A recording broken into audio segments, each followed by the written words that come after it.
या व्हिडिओमध्ये आज आपण हायकोर्टाच्या परीक्षेला बघा 90 मार्काचा पेपर असतो हायकोर्टाचा। तर तो नेमका कसा असतो, कोणत्या विषयाचे किती मार्क, मराठी किती मार्क, इंग्लिश किती मार्क आणि ते कसं असते काय असते ते संपूर्ण डिटेल्स या व्हिडिओमध्ये आपण पाहणार आहोत। तर पाहू शकता आता हा पेपर कधी झाला होता, तर हा पेपर झाला होता हे बघा डेट ऑफ एक्झामिनेशन 12 जानेवारी 2020 चा पेपर आहे। कधी 12 जानेवारी 2020 आणि पोस्ट कोणती आहे बघा, high court of judiciary at Bombay question paper for screening writing test for the post of clerk. कशाचा आहे तर क्लर्कचा आहे। ओके, आता यामध्ये मराठी सुरू झालेलं बघा, सुरुवातीला यांनी काय दिलेलं आहे तर मराठी दिलेलं आहे। तर आता टायमिंग बघा, टायमिंग पण पेपरचं किती आहे तर हे बघा 11:30 ते 12:30 म्हणजे 1 तासाचा पेपर होता आणि 90 मार्काचा हा पेपर आहे आणि 90 क्वेश्चन या पेपरमध्ये होते। तर पाहू शकता तुम्ही यामध्ये हे बघा आता मराठीपासून सुरू झालेले आहे। तर मराठी 1 ते कितपर्यंत हे आणि मराठीचे प्रश्न बघून घ्या तुम्ही कसे आहेत। हे बघा समानार्थी आहे, त्यानंतर विरामचिन्ह एक विचारला आहे, त्यानंतर भाववाचक नाम, त्यानंतर सामान्य रूप द्या, परत नामाचे प्रकार विचारला आहे, परत विरुद्धार्थी शब्द विचारला आहे, मिश्र वाक्य संयुक्त वाक्य यावर विचारलं आहे, त्यानंतर नामाचे स्त्रीलिंगी, त्यानंतर शुद्ध शब्द, त्यानंतर समास। तर अशा प्रकारे तुम्ही म्हणजे हे एवढे टॉपिक तर कंपल्सरी तुम्हाला मराठीचे करून जाणे। ओके, त्यानंतर 10 प्रश्न इंग्लिशचे मराठीचे होते, त्यानंतर इंग्लिश सुरू झालेले आहे। तर इंग्लिशमध्ये बघा हे बघा, तर अशा प्रकारे इंग्लिशमध्ये 1 पासून 11 पासून ते कितपर्यंत आहेत, 11 पासून ते हे बघा 30 पर्यंत इंग्लिशचे क्वेश्चन यामध्ये आहेत। ओके, 11 पासून 30 पर्यंत यामध्ये इंग्लिशचे क्वेश्चन आहेत।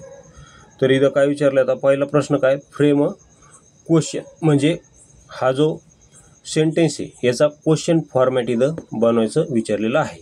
म्हणजे तुम्हाला येस नो टाईप क्वेश्चन बनवता येतो का तसं इथे विचारलेलं आहे। त्यानंतर नाऊन, आता prescribe, what is the noun form of prescribe, प्रिस्क्राईबचा नाऊन फॉर्म काय होतो ते विचारलेलं आहे।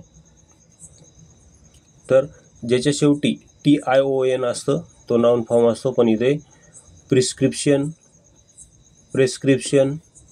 हे बघा, तर याचं योग्य आन्सर काय होईल, शेवटी इथे पण TION आहे, इथे पण आहे, इथे पण आहे, पण प्रिस्क्राईबचं काय होईल तर प्रिस्क्रिप्शन हे होईल, हे बरोबर आन्सर होईल। त्यानंतर आणखी काय ॲक्टिव्ह व्हायचं एक विचारलेलं आहे, त्यानंतर सफिक्स विचारलेलं आहे, ऑनेस्ट कोणतं सफिक्स लावलं तर त्याचं नाऊन होईल असं विचारलेलं आहे। त्यानंतर फॉरसेक सिनोनिम विचारलेलं आहे, फॉरसेक, तर फॉरसेकचं सिनोनिम इथे दिलेलं आहे। तर फॉरसेकचा सिनोनिम हा होतो अबंडंट, काय होतो अबंडंट। ओके, फॉरसेक म्हणजे सोडून देणे। तर आपण आपली जी इंग्लिशची व्होकॅब्युलरीची जी PDF आहे त्याच्यामध्ये याची ट्रिक्स काय केलेली आहे, आपण ट्रिक्सनुसार PDF बनवल्या आहेत इंग्लिशच्या। तर ह्या ज्या अबंडंटची जे आपण ट्रिक काय केलेली, हे जे अबंडंट आहे ना याला आपण आबान असं केलेलं आहे, आबान डॉन असं केलेली आपण ट्रिक्स। आबान डॉन सोबत काम करणं सोडून दिलं, अबंडंटची आपण 2 शब्दामध्ये त्याची फोड केलेली आहे। हे असं आबा आणि पुढे डॉन असं आपण अबंडनला 2 शब्दात त्याची फोड केलेली आहे आणि आबानं असं म्हणलेलं आहे, आबानं डॉन सोबत काम करणे सोडून दिले आणि ज्या दिवशीपासून काम करणे सोडून दिले त्या दिवशीपासून त्यांनी डॉन सोबत शेक हँड करणं पण सोडून दिले, म्हणजे फॉरसेक, शेक हँड म्हणजे डॉन सोबत शेक हँड करणे पण सोडून दिले, म्हणून फॉरसेकचा अर्थ होतो सोडून देणे, त्याचाच अर्थ होतो अबंडंट। त्यानंतर पुढे टू कीप ऑन वगैरे म्हणजे टू कीप ऑनचा अर्थ होतो टू कंटिन्यू। ओके, त्यानंतर बाकी गव्हर्नमेंट बाय ऑफिशियल्स याची पण आपण ट्रिक्स केलेली आहे। गव्हर्नमेंट बाय ऑफिशियल्सचा अर्थ होतो ब्युरोक्रेसी, काय होतो ब्युरोक्रेसी, गव्हर्नमेंट बाय ऑफिशियल्सचा अर्थ होतो ब्युरोक्रेसी। त्याची ट्रिक काय केली आहे आपण बुरुंडी असं केलेली ट्रिक. बुरुंडीची जे गव्हर्नमेंट आहे ते तेथील ऑफिसर्स लोक चालवतात. बुरुंडीचे गव्हर्नमेंट ऑफिसर्स लोक चालवतात अशी आपली पेड PDF मध्ये त्याची ट्रिक्स केलेली. हे संपूर्ण पेड PDF तुम्हाला हवे असतील इंग्लिश व्होकॅब्युलरीच्या तर 84 21 90 83 84 या नंबरवर संपर्क करा. आणि याचा डेमो जर पाहायचा असेल तुम्हाला, पॉलिटी, आर्टिकल्सचे ट्रिक्स आहेत, सायन्स आहे, इंग्लिश व्होकॅब्युलरी संपूर्ण ट्रिक्स डेमो आहेत. हे जर डेमो तुम्हाला हवे असतील तर MPSC बाबा ट्रिक्स या नावाने आपलं टेलिग्राम चॅनल आहे. काय MPSC बाबा ट्रिक्स, त्या टेलिग्राम चॅनलवर तुम्हाला ते डेमो मिळून जातील. ओके. त्यानंतर करेक्टली स्पेलिंग ओळखायची कोणते काय, त्यानंतर संपूर्ण इथे बाकीचं हे अशा प्रकारे ग्रामर आहे ते तुम्ही इथे पाहून घेऊ शकता. फक्त मी तुम्हाला इथे दाखवतोय, फक्त पेपर पॅटर्न कसा होता ते दाखवतोय. संपूर्ण पेपर मी तुम्हाला इथे सोडून देत नाही आहे. ओके. फक्त हे बघा आता 30पर्यंत 11 ते 30पर्यंत काय होतं तर 11 ते 30पर्यंत इथे इंग्लिश विचारलेले. त्यानंतर 31 पासून GSचे प्रश्न विचारलेले आहेत. खास करून हायकोर्टाबद्दल जास्त प्रश्न विचारले जातात. तर इथं काय विचारलं होता, रिकामी जागा is the chief justice of Bombay high court. म्हणजे त्यावेळेस हा पेपर कधीचा आहे 2020च्या वेळेस बॉम्बे हायकोर्टाचे चीफ जस्टिस कोण होते म्हणजे मुख्य न्यायाधीश. तर त्यावर प्रश्न आलेला आहे. त्यानंतर हा काय, in which state Jim Corbett national park is situated. Jim Corbett कुठे आहे ते तुम्हाला माहीत पाहिजे. ओके. त्यानंतर पुढे काय विचारलं आहे, who is known as mother of seeds. Mother of seeds कोणला, तर ह्या कोण होत्या तर राहीबाई पोपरे होत्या. पहिला 1 नंबरचा ऑप्शन. त्यानंतर which of following sport is associated with the name Pele. Pele कोणत्या खेळाशी संबंधित आहेत असा प्रश्न विचारला होता. तर पेले हे फुटबॉलाशी संबंधित आहेत. कोणता, फुटबॉल.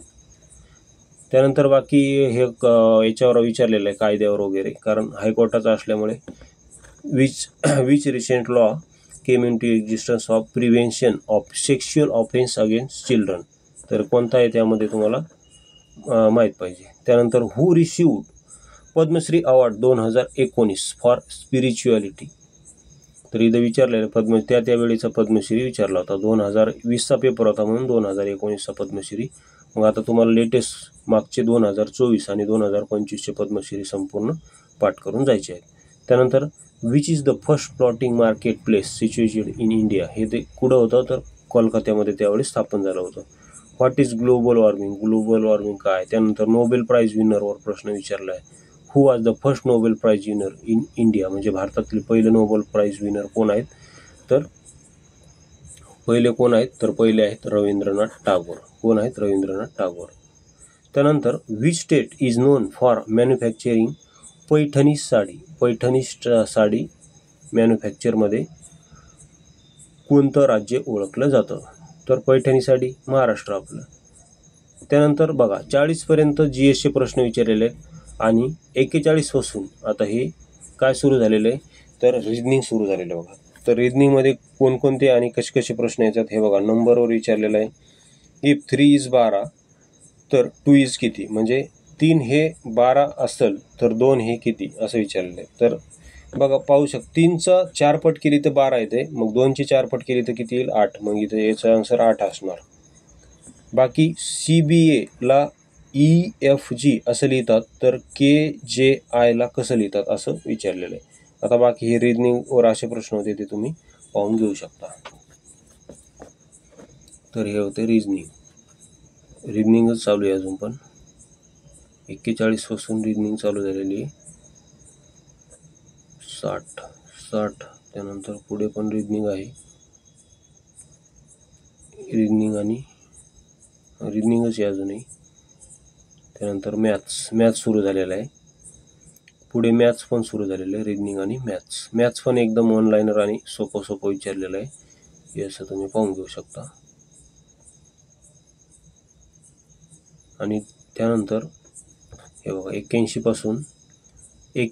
ते 90पर्यंत कम्प्युटरचे प्रश्न विचारले ते पण तुम्ही पाहून घेऊ शकता. कम्प्युटरचे प्रश्न कसे विचारलेले 81 ते 90पर्यंत 10 प्रश्न हे कम्प्युटरचे विचारलेले आहेत. तर अशा प्रकारे हा बॉम्बे हायकोर्टचा पेपर होता. ज्यामध्ये टोटल 90 प्रश्न आहेत. किती? 90. त्यापैकी 10 प्रश्न हे मराठी आहेत, अगदी सोपं मराठी विचारलेलं आहे. त्यानंतर बाकी 20 प्रश्न हे इंग्रजी आहेत. त्यानंतर परत 10 प्रश्न हे GSचे आहेत, 10 प्रश्न GS आहेत. त्यानंतर 41 ते 80 म्हणजे 40 प्रश्न, तब्बल 40 प्रश्न हे रिजनिंग आणि मॅथचे आहेत. काय? रिजनिंग आणि मॅथ. आणि त्यानंतर परत 10 प्रश्न हे कम्प्युटरचे आहेत. कशाचे? कम्प्युटर. तर असे 1, 2, 3, 4 आणि 5 विषय आहेत. तर अशा प्रकारे बॉम्बे हायकोर्टाचा हा पेपर होता आणि अशा प्रकारे त्याची विभागणी केलेली आहे. तर संपूर्ण तुम्ही इथं रिजनिंग आणि मॅथला जास्त प्रेफरन्स दिलेलं आहे त्यामुळे तुम्ही जास्त सराव याचा करून जा. तर अशा प्रकारे हा क्वेश्चन पेपर होता. बाकी व्हिडिओ आवडला असेल तर चॅनल सबस्क्राईब करायला विसरू नका. व्हिडिओ पाहिल्याबद्दल धन्यवाद. आणि जर तुम्ही नसताल या एक्झामला तर तुमचा मित्र कोणी असेल तर त्या मित्रांना शेअर करायला विसरू नका. व्हिडिओ पाहिल्याबद्दल धन्यवाद.